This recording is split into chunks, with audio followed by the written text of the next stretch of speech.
തിരുവനന്തപുരം നെയ്യാറ്റിൻകരയ്ക്ക് സമീപം സ്വകാര്യ ബസ് കത്തിനശിച്ചു. ബംഗളൂരുവിൽ നിന്ന് കൊല്ലത്തേക്ക് പോയ സ്വകാര്യ ബസ്സാണ് കത്തിയത്. ബസ്സിൽ 20-ലധികം യാത്രക്കാരുണ്ടായിരുന്നു. ഷോർട്ട് സർക്യൂട്ടാണ് തീപിടുത്തത്തിന് കാരണമെന്നാണ് പ്രാഥമിക നിഗമനം. യാത്രക്കാരുടെ ലഗേജും ലാപ്ടോപ്പും അടക്കം കത്തിനശിച്ചു.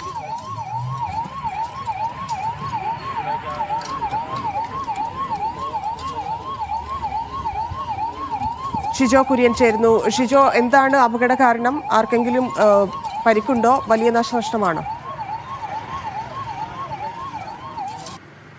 അതിന് യാത്രക്കാർക്കാർക്കും കാര്യമായിട്ടുള്ള പരിക്കോ മറ്റു പ്രശ്നങ്ങളൊന്നും തന്നെ ഇല്ല. ഇന്നലെ വൈകിട്ട് 7 മണിയോടുകൂടി ബംഗളൂരുവിലെ ഹൊസൂരിൽ നിന്ന് പുറപ്പെടേണ്ട ബസ് ചില സാങ്കേതിക തടസ്സങ്ങളെ തുടർന്നുകൊണ്ട് അല്ലെങ്കിൽ ബസ്സിൻ്റെ ചില പ്രശ്നങ്ങളെ തുടർന്നുകൊണ്ട് ഏറെ വൈകിയാണ് ബംഗളൂരുവിൽ നിന്ന് ബസ് പുറപ്പെട്ടത്.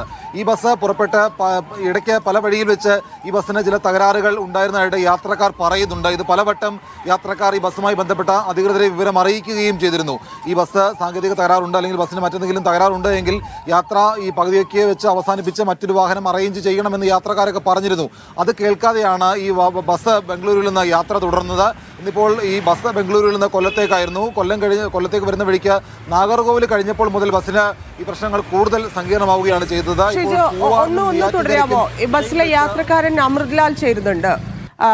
അമൃത്ലാൽ, പരിക്കൊന്നുമില്ലല്ലോ അല്ലെ? എന്താണ് സംഭവിച്ചത്? ഇല്ല, പരിക്ക് വണ്ടിക്കകത്ത് മൊത്തം പുക കയറിയായിരുന്നു. കണ്ണൊന്നും കാണാൻ പറ്റുന്നില്ല. ചാടി ഇറങ്ങി, എല്ലാരും യാത്രക്കാരെല്ലാം ചാടി ഇറങ്ങി.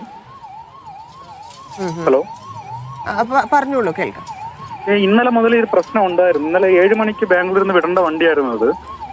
അവർ ഞങ്ങളുടെ ഒരു 3 മണിക്ക് വിളിച്ചു പറഞ്ഞു വണ്ടി കംപ്ലൈന്റ് 2 മണിക്കൂർ താമസിച്ചേ വരത്തുള്ളൂ. ഞങ്ങൾ 8:30 ഓഫീസിൽ പോയപ്പോൾ അവർ പറഞ്ഞു വണ്ടി ഹൊസൂർ എന്ന് പറഞ്ഞ സ്ഥലത്ത് കിടപ്പുണ്ട്, ഞങ്ങൾ വേറെ ടൂറിസ്റ്റ് ബസ് അവിടെ കൊണ്ട് ചെല്ലാമെന്ന് പറഞ്ഞു. അങ്ങനെ അട്ടിപ്പള്ളി എന്ന് പറഞ്ഞ സ്ഥലത്ത് ഞങ്ങൾ ഒരു 10:30 കൊണ്ട് ഇറക്കി. എന്നിട്ട് വണ്ടി വന്നില്ല. വണ്ടി ധർമ്മപുരി എന്ന് പറഞ്ഞ സ്ഥലത്ത് കിടക്കും. ഞങ്ങൾ ട്രാക്ക് ചെയ്ത് നോക്കിയപ്പോൾ ഞങ്ങൾ ഏകദേശം 1 മണിയായപ്പോഴാണ് ഈ ബസ് വരുന്നത്. ബസ് വന്നിട്ട് ബസ് സ്പീഡിലൊന്നും പോകുന്നില്ലായിരുന്നു. എന്തോ കുഴപ്പമുള്ള പോലെ അപ്പൊ തന്നെ ഉണ്ടായിരുന്നു. രാവിലെ ഞങ്ങൾ ചോദിച്ചപ്പോൾ പറഞ്ഞു diesel pump complaint, diesel leak ഉണ്ടായിരുന്നു. വരുന്ന വഴിക്കും പലതവണ ഒരു ഡീസൽ ഫില്ല് ചെയ്തു. ഇന്നലെ കംപ്ലൈന്റ് ഉണ്ടെങ്കിൽ ഞങ്ങൾ രാത്രി പറഞ്ഞായിരുന്നു എന്തെങ്കിലും കംപ്ലൈന്റ് ഉണ്ടെങ്കിൽ ഞങ്ങളെ തിരിച്ചു കൊണ്ടു. ഞങ്ങൾ പകുതി വഴിക്ക് കൊണ്ടുവന്ന് നിർത്തിയിട്ട് വേറെ ടൂറിസ്റ്റ് ബസ്സിൽ ഞങ്ങൾ പറഞ്ഞു വണ്ടി കംപ്ലൈന്റ് ഉണ്ടെങ്കിൽ ഞങ്ങൾ തിരിച്ചു കൊണ്ടിട്ട് ഞങ്ങൾ യാത്ര ചെയ്യുന്നില്ല. അവർ പറഞ്ഞു ബസ്സിന് കംപ്ലൈന്റ് ഒന്നുമില്ല, ബസ് റിപ്പയർ എല്ലാം കഴിഞ്ഞ ബസ്സാണെന്ന് ഞങ്ങളോട് ഇന്നലെ രാത്രി പറഞ്ഞത്. അങ്ങനെയാണ് ഞങ്ങൾ യാത്ര ചെയ്തത്. ഇതില് വലിയ നാശനഷ്ടം, എല്ലാവരുടെയും സാധനങ്ങളൊക്കെ കത്തിപ്പോയി അല്ലേ? 3 ലാപ്ടോപ്പ്, ഒരു മൊബൈൽ ഫോൺ കത്തിപ്പോയി. ബാക്കി വണ്ടിയുടെ താഴെ ഉണ്ടായിരുന്ന ലഗേജ് ഒരുവിധം കത്തിയിട്ടുണ്ട്.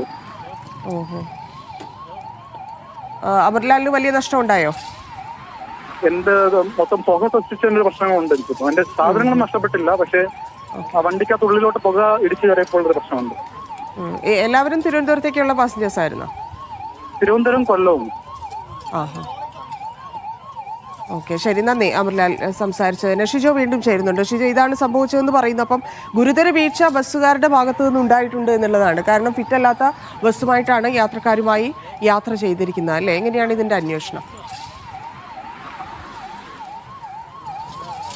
അത് തന്നെയാണ് ഒരു ഫിറ്റല്ലാത്തൊരു ബസ് ബംഗളൂരുവിൽ നിന്ന് കൊല്ലത്തേക്ക് യാത്ര ചെയ്യുക. എത്രമാത്രം ദൂരമുണ്ട് എന്ന് നമ്മൾ ആലോചിക്കണം. എന്തായാലും മറ്റ് അനിഷ്ട സംഭവങ്ങൾ ഉണ്ടായിട്ടില്ല. അത്ഭുതകരമായിട്ട് തന്നെയാണ് ആ ബസ്സിലുണ്ടായിരുന്ന മുഴുവൻ യാത്രക്കാരും രക്ഷപ്പെട്ടതെന്ന് അടിവരയിട്ട് തന്നെ പറയേണ്ടി വരും. കാരണം ആ ദൃശ്യങ്ങൾ തന്നെ കാണാം. ബസ്സിൻ്റെ മുൻഭാഗത്ത് നിന്നാണ് ഈ തീ പടർന്നു പിടിക്കുന്നത്. അത് ആദ്യം ഒരു ചെറിയ പുക അതിൻ്റെ റേഡിയേറ്ററിൽ നിന്ന് പുറത്തേക്ക് വരുന്നു. അത് വലിയ പുകയായിട്ട് മാറുന്നു. പിന്നീട് ബസ്സിൻ്റെ മുൻഭാഗം പൂർണ്ണമായിട്ട് കത്തി അമരുന്നതാണ് നമ്മൾ കാണുന്നത്. അപ്പോൾ ബസ്സിൻ്റെ ഇതൊരു സെമി സ്ലീപ്പർ ബസ്സാണ്. അപ്പോൾ മുകളിൽ ഈ കിടക്കുമ്പോൾ അല്ലെങ്കിൽ പുതയ്ക്കാനൊക്കെ ഉപയോഗിക്കുന്ന ബെഡ് അടക്കമുള്ള സാധനങ്ങൾ ഉണ്ടായിരുന്നു. അതടക്കം കത്തിപ്പിടിച്ചാണ് ബസ്സിൻ്റെ മുൻഭാഗത്തു നിന്ന് തീ ആളി പടരുന്നത്. അപ്പോൾ യാത്രക്കാർ വളരെ വേഗം തന്നെ പുറത്തേക്ക് ഇറങ്ങിയതുകൊണ്ടാണ് അവർക്ക് മറ്റെന്തെങ്കിലും തരത്തിലുള്ള മറ്റ് പ്രശ്നങ്ങൾ ഉണ്ടാവാതിരുന്നത്. എന്തെങ്കിലും തരത്തിലുള്ള, അതായത് ഇതിനകത്ത് എടുത്തു കാണേണ്ടത് ബസ് പൂർണ്ണമായിട്ട് ഫിറ്റ് അല്ലാതെ ഈ പറയുന്ന ബംഗളൂരുവിൽ നിന്ന് കൊല്ലത്തേക്ക് യാത്ര ചെയ്തു എന്ന് പറയുന്നതിനകത്താണ് ഇതിനകത്ത് ഏറ്റവും വലിയ ഒരു വീഴ്ച സംഭവിച്ചെന്ന് കാണേണ്ടത്. കാരണം ഇത്രയധികം യാത്രക്കാരെ, ഏതാണ്ട് 35-ലധികം സീറ്റിംഗ് കപ്പാസിറ്റിയുടെ ബസ്സാണ്. ഈ 35-ലധികം യാത്രക്കാരെ, പ്രത്യേകിച്ച് ഇതിപ്പോൾ ഈ സീസണൽ സമയം കൂടിയാണ്. ഈ തമിഴ്നാട്ടിലെ പൊങ്കലും അതുപോലെ മകരസംക്രാന്തിയും ഒക്കെ അടുത്തിരിക്കുന്ന സമയമാണ്. അപ്പോൾ കൂടുതൽ മലയാളികൾ ബംഗളൂരുവിൽ നിന്നൊക്കെ കേരളത്തിലേക്ക് വരുന്നതാണ്. അവരോട് ഭീമമായ തുക വാങ്ങിയാണ് ഇവരെ ഈ ബംഗളൂരുവിൽ നിന്ന് സ്വകാര്യ ബസ്സുകൾ നാട്ടിലേക്ക് എത്തിക്കുന്നത്.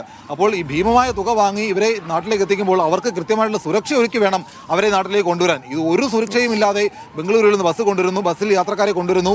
ഇത് പകുതി വഴി എത്തുമ്പോൾ ബസ് നിന്ന് കത്തുന്നു, യാത്രക്കാർ അത്ഭുതകരമായി രക്ഷപ്പെടുന്നു. എന്തായാലും ഇത് സംബന്ധിച്ച് മോട്ടോർ വാഹന വകുപ്പിന്റെ ഭാഗത്തുനിന്ന് അന്വേഷണം ഉണ്ടാകുമെന്നാണ് നമ്മൾ നമ്മൾ പ്രതീക്ഷിക്കുന്നത്. എന്തായാലും അല്പസമയം മുമ്പാണ് ഈ വിവരം പുറത്തു വന്നത്. ആ ബസ് പൂർണ്ണമായിട്ട് കത്തി നശിച്ചിട്ടുണ്ട്. ഷോർട്ട് സർക്യൂട്ടാണ് ഈ ബസ് കത്താൻ കാരണമെന്നുള്ള കാര്യമാണ് ഇപ്പോൾ ഫയർഫോഴ്സ് അറിയിക്കുന്നത്. തന്നെയാണ്. ശരി ഷിജു.